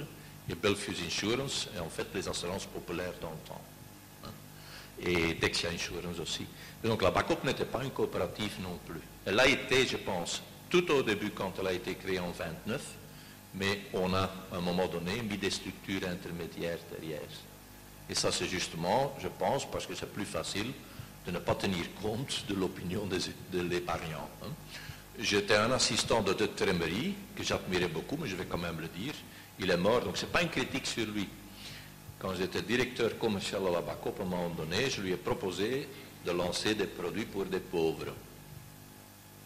Donc, on n'était pas dans la technologie d'aujourd'hui, donc ça allait coûter de l'argent. Aujourd'hui, c'est possible de lancer des produits pour les pauvres qui ne coûtent pas beaucoup de tout, ou peut-être rien, on est en train de l'étudier, mais dans le temps, c'était quand même difficile. Donc, il fallait faire un peu moins de profit. Monsieur Trémery m'a dit, non, c'est trop compliqué, laisse tomber, laisse tomber. La BACOP, c'était quand même une banque syndicale, c'est quand même une banque sociale, mais même la BACOP n'était pas intéressée à le faire. Donc, on n'a rien lancé pour les pauvres, par exemple. Ce qui est étonnant, je pense, pour une banque qui se disait coopérative, chrétienne, syndicale et tout le bazar. Je ne critique pas les syndicats, je ne pense pas qu'il a demandé leur avis. Trémery a dit que ce n'est pas nécessaire. Quoi. Donc, voilà. Les 3 millions. J'étais à la BACOP Banque Luxembourg, je crois que je l'ai montré. La limite était là pour éviter, donc de Trémery, n'oublie pas, il était le grand chef à la BACOP, à Bruxelles. Trémery ne voulait pas organiser l'évasion fiscale. Et donc il a mis la barre à Luxembourg élevée. Voilà. Il a dit, au moins on n'encourage pas les Belges à s'en aller avec 100 000 francs belges. Donc on met la barre assez élevée, comme ça on ne dit pas à tous nos clients, allez à Luxembourg, évitez des impôts. Je sais que pas tous les clients, tous les Belges que moi j'ai rencontrés qui allaient à Luxembourg avec l'argent, ce n'était pas pour éviter des taxes, c'était pour d'autres raisons. Mais donc lui, il ne voulait pas ça, et donc il a mis assez élevé. Voilà. Et j'ai compris ça. Ça a eu comme conséquence aussi d'ailleurs que la BACOP Luxembourg n'a jamais eu beaucoup de clients. Donc c'est normal, si vous mettez la barre élevée, mais ils s'en foutaient, ils ne trouvaient ça pas important. N'oubliez pas, pour revenir chez monsieur, la naissance de la BACOP Luxembourg, c'était un dossier politique. Je ne sais pas si vous savez ça, mais donc la CGR a voulu aller à Luxembourg, c'était une banque étatique, et pour permettre de passer ça sans critique, la BACOP chrétien, CGR libéral, CODEP socialiste se sont associés pour passer à la banque UCL. Ils ont repris ensemble la banque UCL à Luxembourg. Et après la CGR, 5 ans plus tard, elle trouvait qu'il n'y avait plus de problème politique, et donc la BACOP en dehors, CODEP en dehors, et donc la BACOP s'est déplacée vers BACOP Banque Luxembourg, l'achat d'une petite banque à Luxembourg. Et donc la venue de la BACOP à Luxembourg, c'était pour faire plaisir en fait à la CGR. M. Aerts, M. Trémery étaient des copains depuis longue date. Et il a fait ça pour faire plaisir à M. Aerts, il m'a dit. Voilà. C'est comme ça que ça va dans le temps, ça fonctionnait comme ça. Bon, moi je ne m'appelle pas de Trémery. Alors, Triodos, la différence est énorme, je pense. Donc d'abord je dis, j'aime beaucoup Triodos, parce que tout ce que je vais dire maintenant va peut-être sentir comme dénigrant, mais ce n'est pas le cas. Donc, mais vous demandez les différences. Les choses égales, c'est Triodos essaye de se positionner très élevé au niveau éthique et au niveau durable. Et je crois qu'ils réussissent probablement dans le paysage bancaire belge comme le meilleur aujourd'hui. Mais les différences sont énormes. De une, Triodos n'est pas une banque belge. Triodos est une banque néerlandaise avec un siège en Belgique, un siège en France prochainement, en Espagne, en Allemagne, je crois, et UK. Ouais. Est-ce qu'il y a quelqu'un de Triodos ici? Ah oui, ok. Tu peux me contredire si c'est pas vrai ce que je dis. De deux, Triodos n'est pas organisé démocratiquement, dans le sens que tous les droits de vote des actionnaires, donc vous ne pouvez pas acheter des actions chez Triodos, comme chez nous, Sinon, vous pouvez venir à l'Assemblée générale, 20 euros, et vous pouvez me poser des questions jusqu'au moment que je n'en ai ras le bol. Je dois les publier, les réponses, pour que tout le monde le voit. Hein. Chez Triodos, vous pouvez poser des questions comme actionnaire, parce que si vous achetez un certificat, vous êtes invité à l'Assemblée des certificats holders, comme on appelle ça. Mais vous n'avez pas de droit de vote sur la banque. Les droits de vote, ils sont réunis dans une fondation néerlandaise. Je ne vais pas critiquer ça, c'est un chemin comme un autre. Eux, ils ont choisi de garder les droits de vote dans les mains de 5, 6, 7 personnes, je ne sais pas combien, avec comme conséquence que rien n'est changeable là, sans passer par les 5. Mais de l'autre côté, ça, c'est pas très démocratique, mais bon, c'est plus sûr peut-être que chez nous. C'est plus sûr. De 3, les ambitions de Triodos sont internationales. Nous sommes dans 5-6 pays. Ils ouvrent en France, j'ai entendu récemment, prochainement. J'ai entendu ça de M. Marquet, qu'on va ouvrir en France, à Paris. On a un rep office là, maintenant on va faire des bureaux. Donc, nous, on n'a pas des ambitions internationales, sauf Luxembourg. Mais je ne considère pas Luxembourg comme partie de la Belgique. Mais donc, pour le reste, on n'a pas des ambitions internationales. Je ne pense pas que dans les 10-20 ans, on va se diversifier. Et si on croit tellement vite qu'on y pense, c'est peut-être plutôt un danger qu'une opportunité. En plus, Triodos, elle a une méthode de commercialisation qui est unique, je pense. Je ne pense pas que ça existe pour le reste en Belgique. Elle récolte des dépôts chez des particuliers et elle ne fait que des crédits, principalement depuis longtemps, à des PME, à des ONG et que depuis un certain temps à des particuliers. Donc en fait, elle lève des fonds chez les particuliers et elle finance, jusqu'à il y a 3 ans, je crois, pas des particuliers, elle finance des ONG et des PME. De 5, elle finance les particuliers dans des produits purement durables, donc par exemple des prêts hypothécaires verts. Triodos ne finance pas, c'est Marquet qui me l'a dit, Triodos ne finance pas par exemple, et on peut discuter longuement là-dessus si elle doit la faire ou pas, et je ne m'en mêle pas, je vous explique, elle ne finance pas une maison normale. Bon, pourquoi nous on va faire des maisons normaux? Parce que, bon, j'ai été banquier depuis 25 ans, j'ai été directeur de crédit depuis la moitié de ma vie. Qui prend des prêts verts? Ce sont les catégories des gens avec des moyens propres très élevés ou avec des revenus élevés. Pourquoi? Une maison durable est beaucoup plus chère au début, c'est moins cher à la fin naturellement, parce que vous avez moins de frais après. Et donc il faut être beaucoup plus fort financièrement pour savoir mettre ça. 2 ouvriers, par exemple, 2 petits employés, une femme seule, un homme seul, ils construisent rarement des bâtiments. Et donc, Triodos reste dans le marché des particuliers, un peu dans le marché des privilégiés, quoi.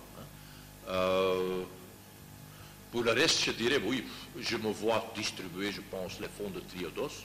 Peut-être mon conseil sociétal va dire non, c'est pas assez élevé, je n'en sais rien, mais je trouve qu'ils ont de très bons fonds. Ils ont des bons produits, c'est transparent. Donc je dirais oui, Triodos pour moi est aujourd'hui un bon alternatif.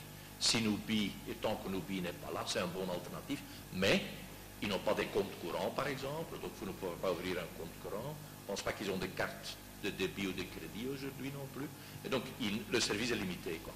Nous on veut devenir vraiment une banque universelle. Voilà. Je pense que ça c'est dans un nutshell.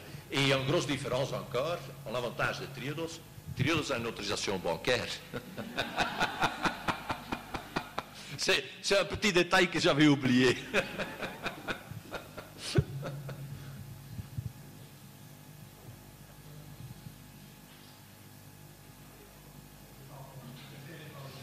Dieu ne veut pas que vous posiez la question.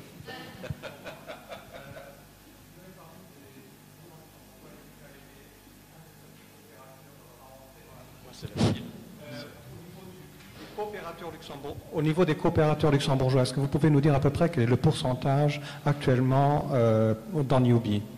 Et une deuxième question, vous avez parlé de l'autorisation liée à la BNB, mais vous parlez d'une attitude plus ou moins personnelle du gouverneur actuel. Est-ce qu'il n'est pas lié à des règlements pour donner cette autorisation et pas à des appréciations personnelles? Donc la première question, c'est moins que 1%. Deuxième question,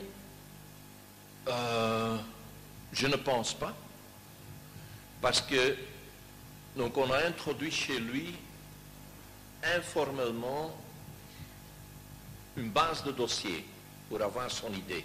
Allez, on a donné ça à ses services techniques. Ces services techniques ont conseillé là-dessus. Il n'avait que 4 remarques techniques. Le niveau de liquidité était OK, solvabilité était OK. Sur la rentabilité, ils avaient quelques questions, quelques remarques. On les a traduits et en fait, ça ne changeait pas la rentabilité. Donc c'est un peu à la hausse, un peu à la baisse. Et à la fin, ça ne changeait pas la rentabilité. La solvabilité, elle est au-delà des normes européennes qu'on a proposées. Il a juste dit, au-dessus de tout ça, donc techniquement, on pouvait adapter le dossier, mais il a dit quand même, je trouve qu'il y a trop de banques. Donc ça, ce n'est pas dans la réglementation. Donc la Banque nationale, elle gère le système d'octroi de licence, et dans le système d'octroi de licence, notre bureau d'avocats, donc on a quand même 3 bureaux d'avocats, il y en a 2 auxquels on a demandé un avis, il n'y a aucune référence au nombre de banques dans le système d'octroi de licence. De 2, je n'aime pas les banques coopératives. Ben, il n'y a aucune réglementation belge aujourd'hui qui dit qu'une banque coopérative est moins bonne qu'une autre banque. Je comprends qu'il dit, ouais, je n'aime pas les coopératives parce que, et maintenant je vais être très franc, Arco est tombé et c'était une coopérative, mais Arco n'était pas une banque. Je peux lui comprendre s'il pense peut-être, je n'aime pas les mutuelles coopératives comme Etias, parce qu'Etias est tombé, mais c'était l'assureur qui est tombé, ce n'était pas la banque. Je peux comprendre qu'il dit, ah, les coopératives ont selon moi peu de capacité de lever de nouveaux fonds. Eh bien, on a vu ce que les banques cotées en bourse qui n'étaient pas coopératives, ING, KBC, Fortis et il me manque un 4e, ont fait. Ils n'ont pas su lever des capitaux et ils sont tombés sur le manque de liquidité dans le marché. C'était pas, donc les 4 banques qui sont tombées en Belgique, ce n'étaient pas des coopératives. Hein. C'était des NV, des SA, cotés en bourse. Quoi. Quand il dit je ne veux pas discuter, ben, dans la loi, il n'y a nulle part que les services techniques ne peuvent pas discuter avec un introducteur de banque sur le dossier avant de l'introduire formellement. Donc je pense, oui, quand même, si je vois que les gouverneurs des banques UK, Pays-Bas prennent des mesures pour faciliter l'entrée des petites banques et pas pour le difficulter, hein, je pense que c'est personnel plutôt, oui. Avec ça, je n'ai pas dit qu'il ne peut pas avoir son opinion personnelle. Peut-être le gouverneur de la Banque nationale a le droit d'interpréter lui-même les textes, mais ça reste quand même un peu personnel, je pense. Mais c'est mon opinion. Hein. On va prendre les dernières questions parce que le temps avance et je crois que tout le monde n'a pas encore mangé son sandwich. Donc, voilà, donc c'est la dernière série. Petite question, donc est-ce que l'éventualité de enregistrer la banque plutôt qui est en Belgique, c'est pas les bouts, mais dans un autre pays et après servir la Belgique de Luxembourg ou plutôt d'un autre pays, c'est envisagé parce que bon, en Europe maintenant une banque peut opérer peut-être avec quelques règles, mais dans un pays à l'autre, donc s'il fait trop de problèmes, ça peut être un argument de pression de dire bon, on laisse tomber le processus ici, on va s'installer ailleurs et on va quand même faire ce qu'on veut faire. Oui, donc pour être franc, mais je ne l'ai pas dit, oui, on a regardé ça. Si vous avez une petite banque qui ne coûte rien du tout, qui est à vendre, dis-le-moi. Donc on a regardé quelques dossiers. Mais, allez, Luxembourg, oui. Donc, s'il y a une petite banque luxembourgeoise à acheter, mais pas la caisse, pas la Spoorcaisse, je pense pas la Raiffeisen non plus, c'est trop grand. Mais s'il y a une toute petite banque luxembourgeoise, oui. Mais pas, par exemple, je pense, si c'est une banque tchèque ou, allez, à 800 km plus loin, dans une autre culture qu'on comprend à peine, moi dans tous les cas, mes clients probablement aussi. Hein. Donc oui, c'est une possibilité, mais Ce n'est pas parce que vous achetez une petite banque avec une licence européenne et donc vous pouvez demander comme banque étrangère une autorisation d'aller en Belgique que vous diminuez vos frais, vous les augmentez naturellement. Donc les petits dossiers qu'on a regardés, ils n'avaient pas de l'informatique pour un web-based bank, donc il fallait investir exactement la même chose. Il faut aussi le faire dans le pays d'origine pour rester crédible. On ne peut pas acheter une boîte FIT pour faire de la banque ailleurs. Il faut respecter les autorités de contrôle locales aussi. Donc on a vu des banques, mais qui étaient très chères. On a regardé même l'achat de quelques banques belges. Comme vous savez, il y a 5-6 banques belges à vendre aujourd'hui.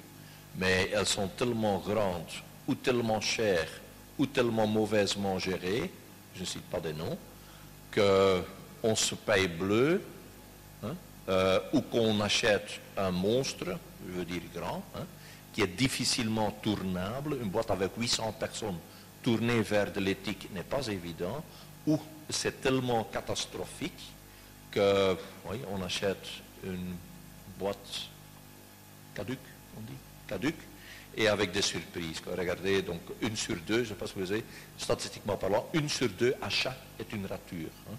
Et donc, oui, on l'a regardé, non, on n'a encore rien trouvé. Mais à la table, là, vous me dites après le nom auquel vous pensez. Et vous mettez un petit chèque pour nous soutenir. Oui, d'une part, je voulais une question courte. Quelles sont vos relations, ou en avez-vous avec la banque CPH, d'une part, pour un peu discuter sur leur point de vue de la coopérative respective, enfin le point de vue respectif. Et d'autre part, je voulais dire donc, que je suis coopératrice à votre banque depuis, enfin, parmi les premiers, parce que j'étais vraiment portée par ce raz-de-marée citoyen qui a vraiment, il y a un raz-de-marée de dégoût massif et rapide par rapport au fait qu'on s'est fait avoir par les banques. Et donc je rejoins monsieur qui a un aspect tout à fait politique là-dedans, mais est-ce que nous, dans notre associatif, et j'ai aussi envie de vous répondre, dans les associations auxquelles on fait partie et qui sont membres de notre banque, est-ce qu'on ne peut pas aussi faire des pressions et auprès des partis auxquels on appartient? Est-ce que ça vous dessert de faire des pressions de soutien plus d'ordre politique et citoyen? Et alors je voulais aussi répondre par rapport à cet aspect nouveau politique. Bravo, donc je participe à toutes vos assemblées générales, à Novo.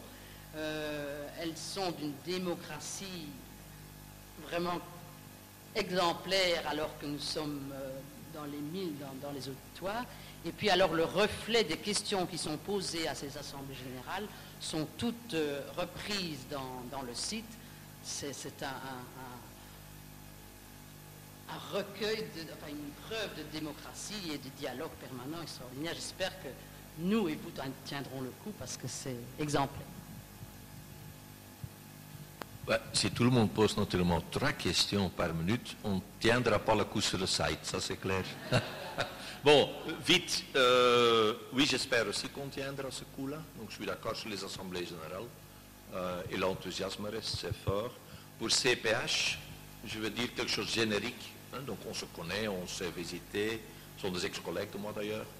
C'est comme beaucoup de... Donc CPH est très petite, donc ils ne savent pas beaucoup nous aider. Mais de CPH, on a ce qu'on a de beaucoup de gens, beaucoup d'amour. Le problème, c'est quand je sors de chez moi, je sors de chez un nid d'amour, et je ne cherche pas de l'amour, je cherche de l'argent. Et je ne rencontre que de l'amour, en fait. Non, j'exagère un peu. Mais donc CPH est trop petit pour nous aider. Ils nous ont dit si on peut vous aider quelque part, vous le dites. Mais en fait, c'est une banque trop petite. C'est une banque locale.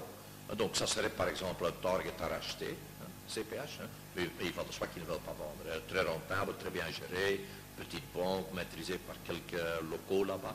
Et donc comme ça va comme ça. Quand ça tourne bien, on ne vend pas. On va s'arrêter là-bas?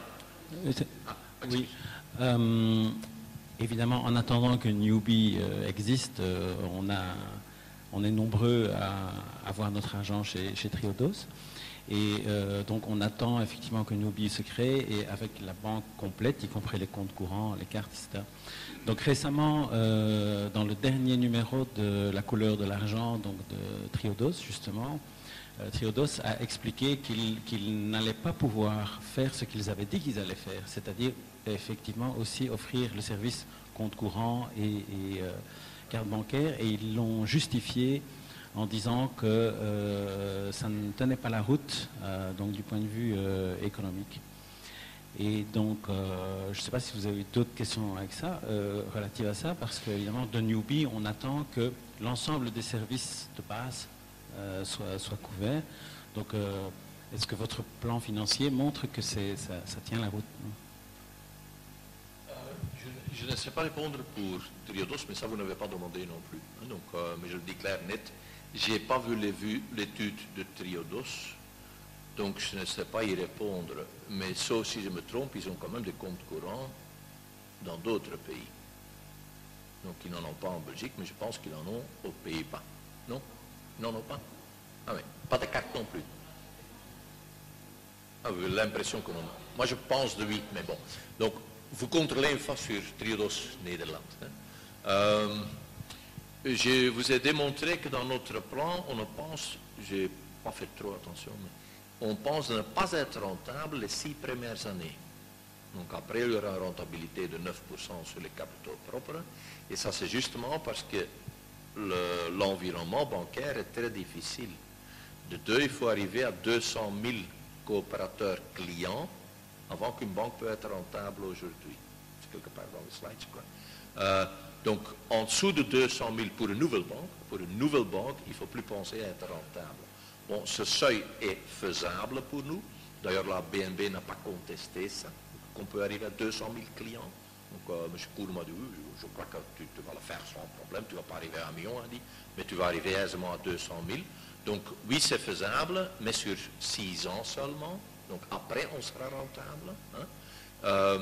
Et de deux, je pense personnellement, je pense aussi que mon conseil fait ça, il ne faut pas que tout produit rapporte 5, 6, 7, 8, 9% de rentabilité. Donc, par exemple, donc on est, je ne veux pas dire de trop, mais donc on est dans certains domaines assez avancés dans nos recherches. Une des domaines, je l'ai cité, c'est pour les pauvres. Je pense que lancer des produits très spécifiques qui peuvent aider des gens qui sont un peu à l'abri de la société avec leurs services bancaires, si on peut le faire, même en n'y gagnant que 1% de rendement sur les fonds propres qui sont contre cet investissement, ça suffit en principe. Nous sommes une coopérative agréée, ça veut dire on ne peut pas décaisser plus que 6%. Il va de soi que ces questions, très probablement, ils vont venir chez nous, puisqu'on est démocratique, à l'Assemblée générale. Donc, je m'imagine que dans un an, on va dire à l'Assemblée générale, est-ce que vous êtes d'accord qu'on fait ce produit-là, cette typologie de produit-là? Ils ne vont jamais rapporter plus que 1%. Donc, ils vont faire descendre la rentabilité moyenne de la boîte. Et si l'Assemblée générale dit non, eh ben, peut-être on ne va pas le faire, quoi. Mais ça, c'est quelque chose d'autre que si moi je le déciderais de ne pas le faire parce que ça rapporte peut-être pas assez, quoi. Donc, de deux, je pense aussi, mais c'est mon opinion personnelle, il y a, donc je retourne de retour sur l'histoire avec vous et votre Viet quand vous avez 18 ans, il y a 1000 façons d'aimer quelqu'un.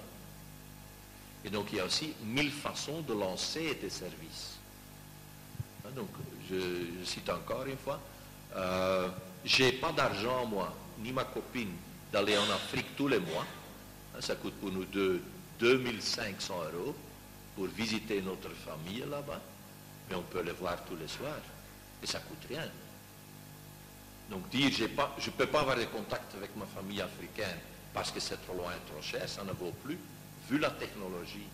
Et donc je pense que dans les 3-4 années, la technologie, quand je vois le développement, va nous aider à gérer des choses qui ne sont pas faisables aujourd'hui, rentablement parlant, mais qui le seront dans 2-3 ans sans problème, sans problème. Moi, je vois ce qui se passe aux États-Unis.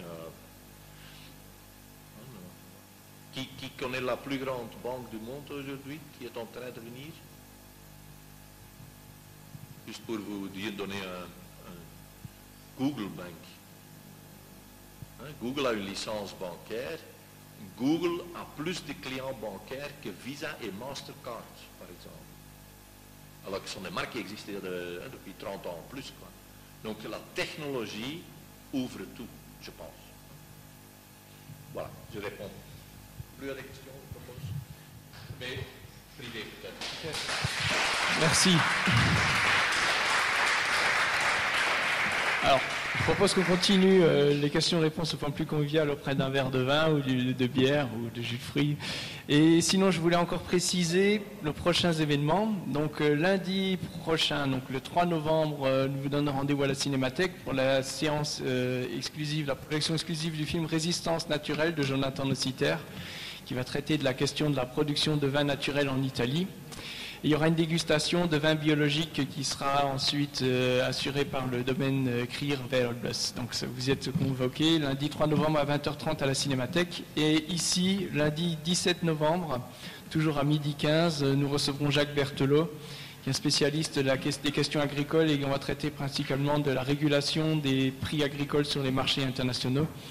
Comme vous le savez, aujourd'hui, ceux-ci sont complètement liés à des spéculateurs, pour parler clairement. Voilà, merci et à la prochaine.